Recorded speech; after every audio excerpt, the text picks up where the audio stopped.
Welcome to The Way for Paralegals with your hosts, Marisa Rua and Allison McKeen. This is the podcast for paralegals by paralegals and attorneys who believe that paralegals are the lifeblood of law firms and deserve a place to connect, grow, and engage. All right, let's dive into this episode. Hi, Marisa. Hi, Allison. How are you? Great. How are you? I'm good. You just came back from Greece. I did. How was Beautiful. It was amazing. The Aegean Sea is heaven on earth. Yeah. The water is so buoyant, like you just float. You don't have to do anything. Amazing. It's amazing.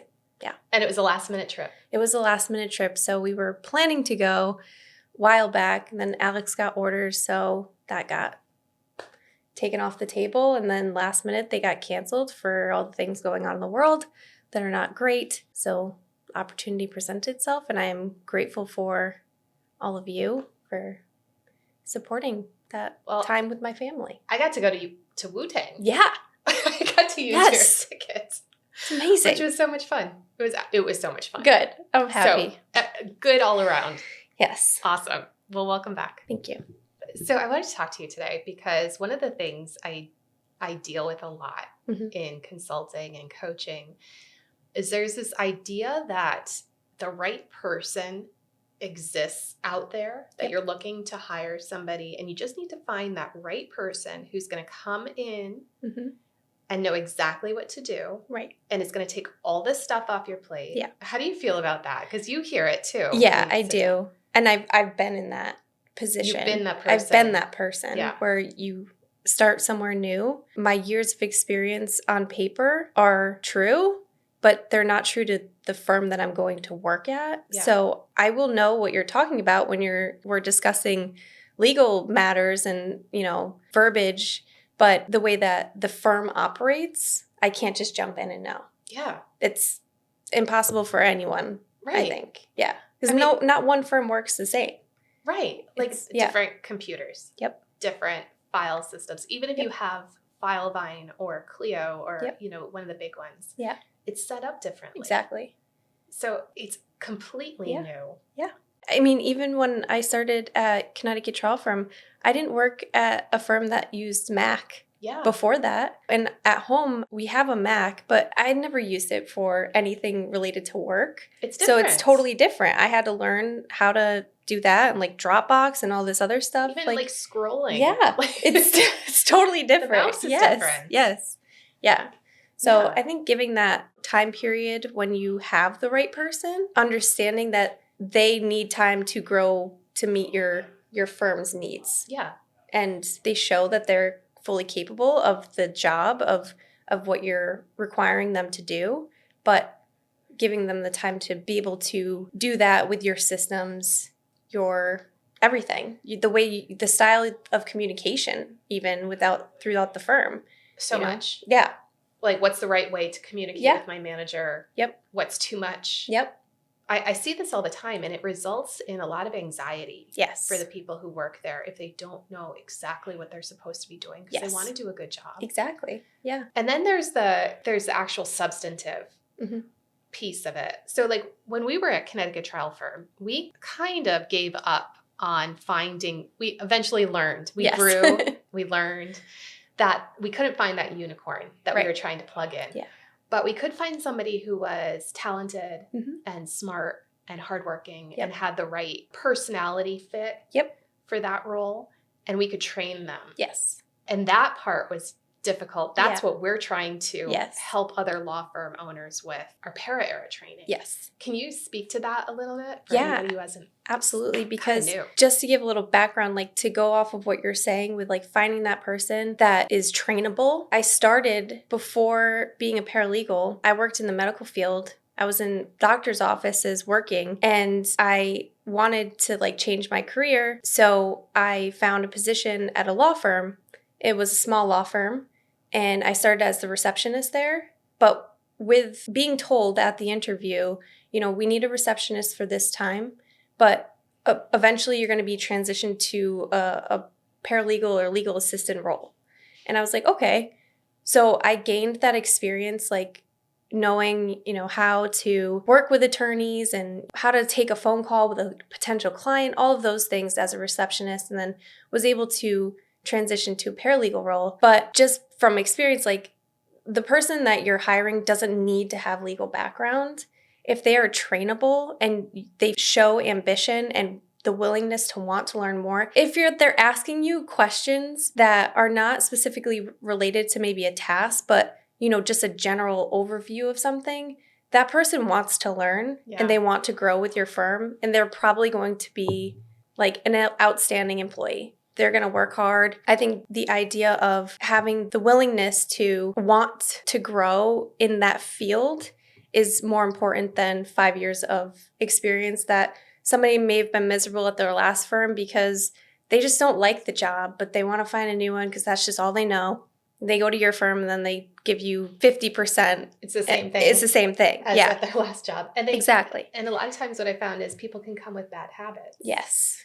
So it's teaching somebody how you want things done the first time, making that investment in somebody who is coming out green. Absolutely. Can be better than having somebody who comes with bad habits and ideas about how to do things. Yeah, and that's something that I work with paralegals on. There are times where you have a senior staff member that is the person that trains your new employees, but you may not necessarily want them to do it the way that senior person does it. You want like it done a certain way, but they just can't get out of their habits. That person's going to be trained to do it the way that they're taught by the senior person, and it's going to be frustrating. So with paralegal training, what I do is like I bridge that gap where they learn what your firm, how they want things done. We set up a call with the attorney or whoever supervises your team. We go through, okay, what are your procedures? What do you want them to be trained on specifically? If you want like the rundown from the first intake call to settlement, we could do that. The list goes on, but it's really built around your firm's needs. So when you get like a custom request, a request for custom training. Yes. I'm hiring this paralegal. I'm hiring 2 paralegals. Yeah. What is your process? Like, what are the discussions that you have with the law firm owner so that you know that you're training people the way that they need to be trained? What I run down with the hiring team is what are their specific roles? Like, what are their roles going to be? That's the most important thing, is that your firm needs to know what role they are actually hiring for, because a lot of times they'll be hired, let's say, for a legal assistant, and they're really doing paralegal work. Yeah, it's a crazy. Amount of difference. Yes. Yeah. And all respect to the firms that are hiring, because sometimes they don't really understand that like this isn't really a task for them. Like, I totally get that.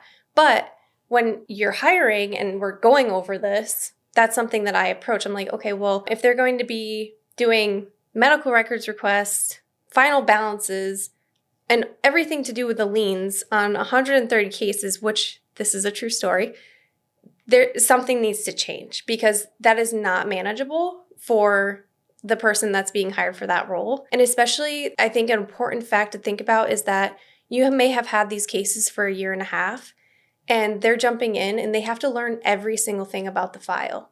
And that takes a lot of time. Yeah. Reviewing files, if it's not yours from the beginning, can take months for you to really get to know your cases. 130 files. So breaking down to begin with, like what you're hiring for, and then maybe tweaking it if it needs to.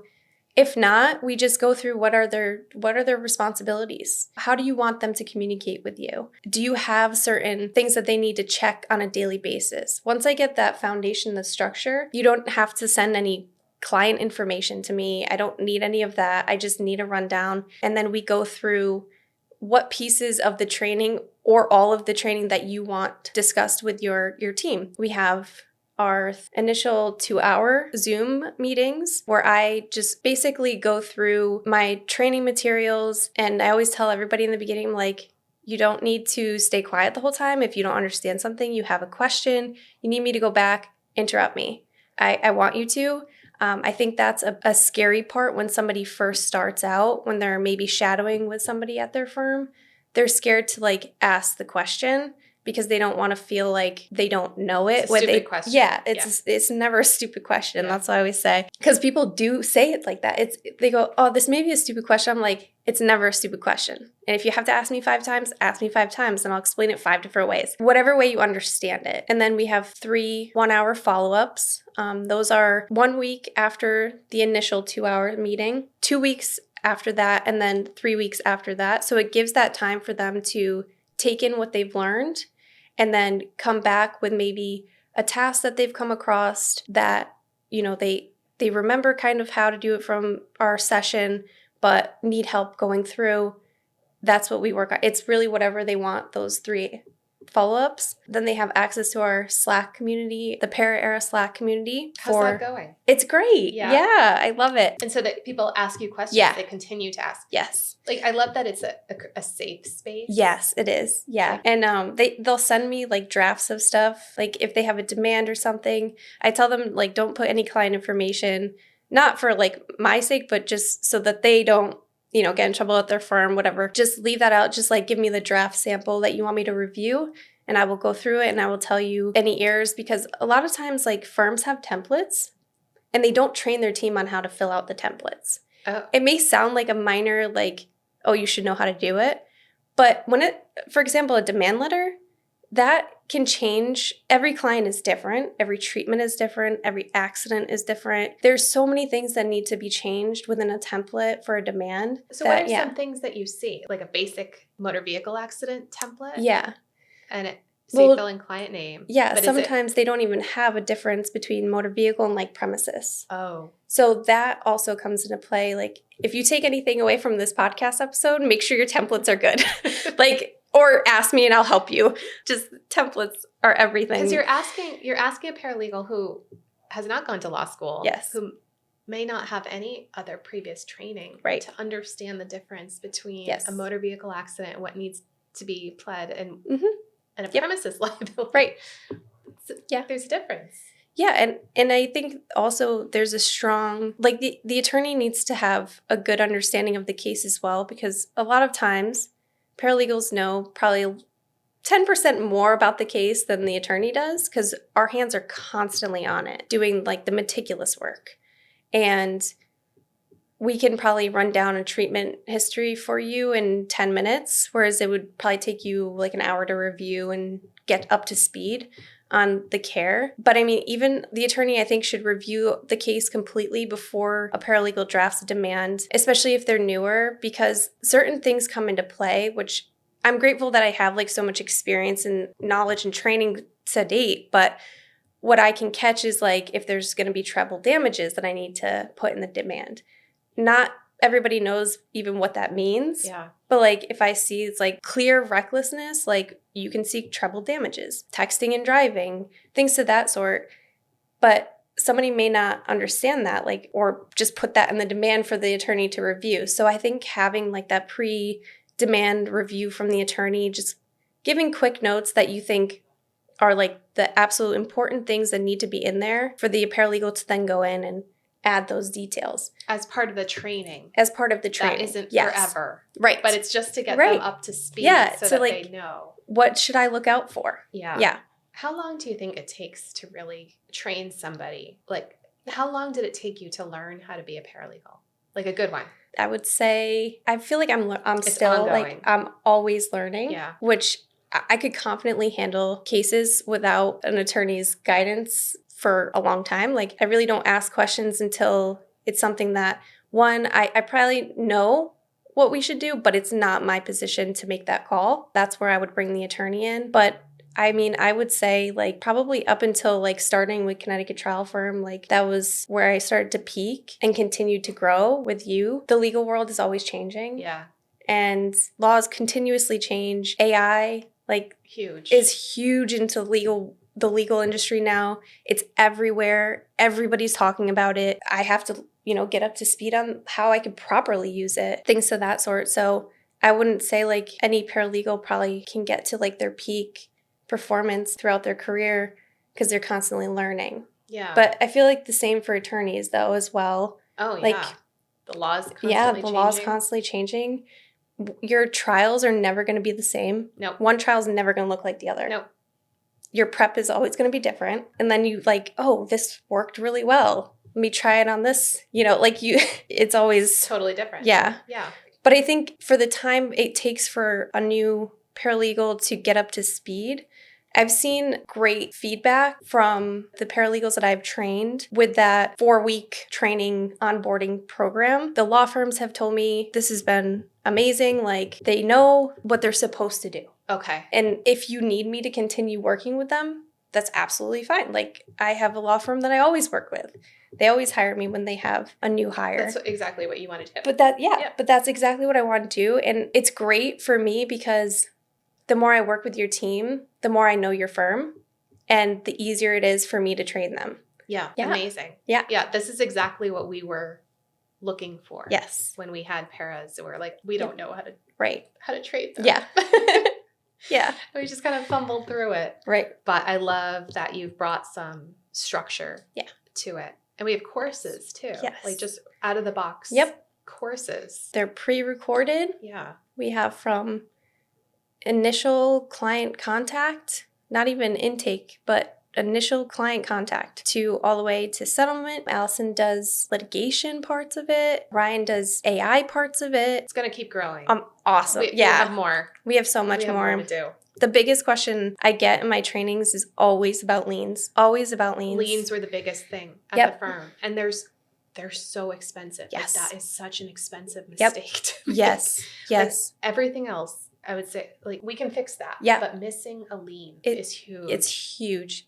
And liens are so complex. Every insurance company is different. I mean, Medicare, I think everyone should know Medicare is you have to report it. You must pay that lien if there is one. But all of the other ones, you must report. Yes. And then like maybe you shouldn't, because maybe that would be adverse to your client's interest. Exactly. I mean, yeah. And it's not required. So it's like, that's huge as well. Your team should, if they are handling any parts of a lien, even just recognizing it, like, maybe your paralegals don't handle the actual corresponding of the liens, but being able to recognize it to then report to the person in your firm that does handle it, that they need to work on it. We would get those fake liens. Oh, all the yeah. time. Like from the hospitals too. Yeah. The fake ones from the hospitals. The fake ones. Yeah. Yeah. Those, yeah. But. And I say fake because in Connecticut, it has to be served a certain way in order for it to be a valid lien. Exactly. And none of these were. Yep. They were all invalid. Yep. But we'd still get lien letters. Yes. And if I've trained any of your paralegals, I just want you to know that I'm the one that tells them, because even me, this is exactly how I say it. I've seen 100,000 liens letters in my life. I could clearly see that it might say ERISA plan, self-funded ERISA plan. But I will tell them to go back to your attorney and say, I have identified that this is a potential ERISA plan. It's in this part of the letter. Can you please confirm for me? I do not want to put that on I don't want to be responsible if it is not an actual lien. Yeah. And then having the client have to pay something they don't have to pay. That is the ultimate decision I have always left for the attorney, but I don't just say, here, we got a lien letter, look at it.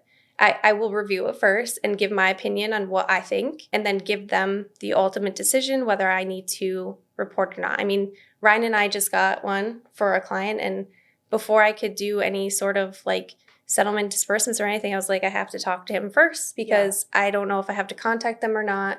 Need to make sure before I do put them on notice that we, got the letter, just to be safe. It's not your money, it's the firm's money and the client's money that is really at jeopardy, and the firm itself at jeopardy. Yeah, the in firm some senses. Is on the hook for liens that are missed. Yeah. Yeah, it's a really sticky area. Yes. So I'm glad that you offer training in that. Yeah. I mean, I just remember we get hospital bills. Yeah.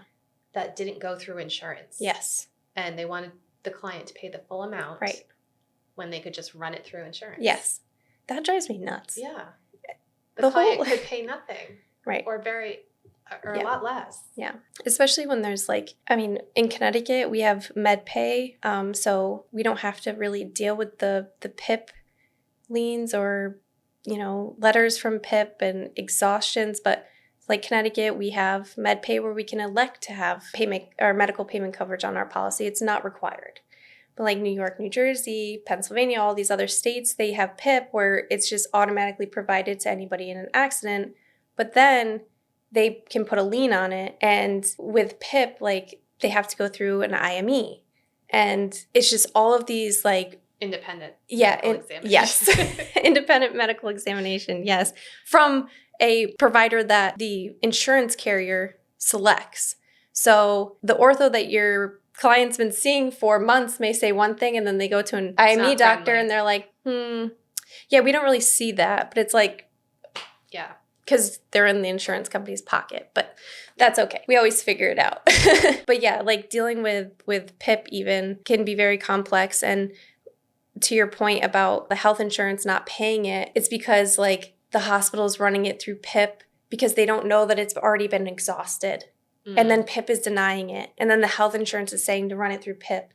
And now they've come to a point where they're so like far out from the billing date, they can't even run it through insurance anymore. And now it's on the client. Like it's a lot. So you can help firms navigate that. So yeah. if you don't understand this, right. If Marisa. This is gibberish to you, I can explain it in 5 different ways. So yeah. That's what we need. Yeah. Bottom line. Yes. Yeah. Well, thank you. Yes. Thank you. Thank you. I woke up and chose violence on this. Everybody's looking for somebody right out of the box, and I think that's not fair. It's not. Everybody needs a lot of training. Absolutely. Patience. Yep. And I mean, I think it's also important, like in your initial couple weeks with the new hire, to get to know their working style. Yeah. I don't think that it should be fully adaptable to your firm or one attorney. You could have a huge firm. Maybe the paralegal only has to work with one of the attorneys, but maybe they have to cover for somebody on vacation once for a couple weeks. Now they don't know anything about the other attorney they're working with, and then this one's like, what are you doing? You know? Yeah. So I think giving grace. Yes. I think. Giving grace. Yeah. I like that. Yeah. Yeah. All right. What are you reading? What's our question?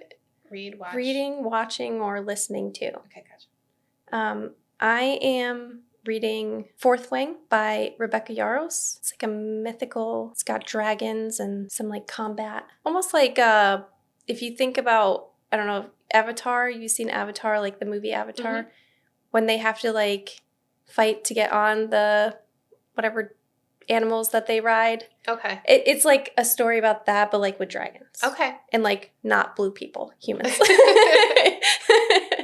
So yeah. How about you? That's good. I am reading We Solve Murders by, now I'm going to forget his name, but it's the same guy who wrote the Thursday Night Murder Club. What's that? Anyway, my daughter got it for me. So I'm reading it and I'm enjoying it. That's wonderful. Maybe I will. That sounds right up my alley. We have to start our book club here. Yeah. All Ryan's books. We'll have to move this shelf over and put out another shelf. Yeah.